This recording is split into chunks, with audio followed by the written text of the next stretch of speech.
خاک مظهری در گنبدی افلاک جسم جان را جوهری ادراک آدمی را فطرتی بپاک نیست اصل و مرگ نابود ما در فنای ما بود موجود ما نیست اصل و مرگ ما نابود ما در فنای ما بود موجود ما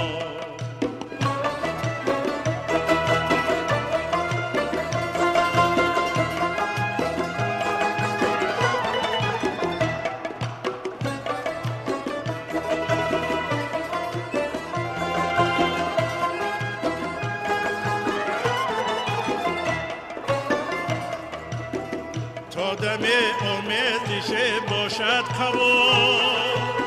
سین باشد جسمی ما یا شاه بود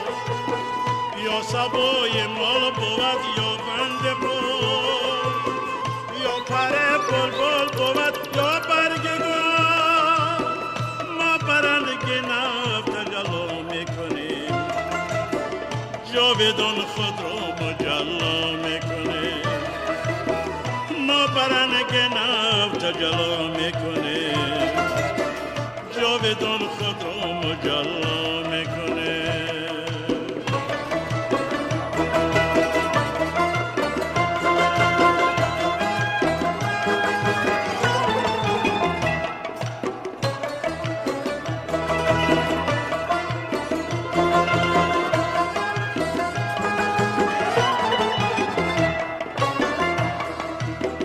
آدمی که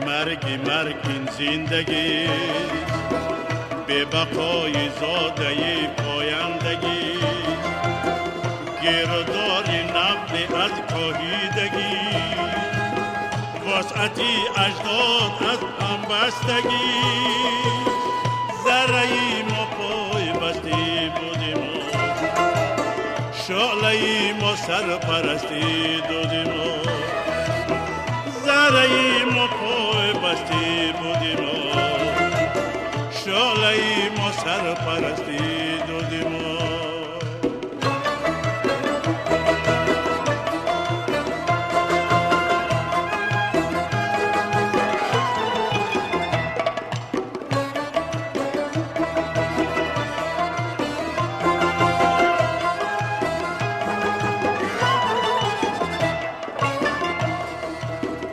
تا دم بلیاد هم زاده فنا شش جهت شش رو زنی دارالبقا ابتدای نداری انتهاست انتها پروردگاری ابتدا ما هزاران با پیدا میشویم از هلاک خویش احیا میشویم ما هزاران بار پیدا میشویم از هلاک خویش احیا میشویم تا دمی تاب و تبی در خاک مظهری در گنبدی افلاک جسم جان را جوهری ادراک آدمی را فطرتی بپاک اصل و مرگ ما بودیم در فنای ما بود موجود ما نیست اصل و مرگ ما بودیم در فنای ما بود موجود ما نیست اصل و مرگ ما بودیم در فنای ما بود موجود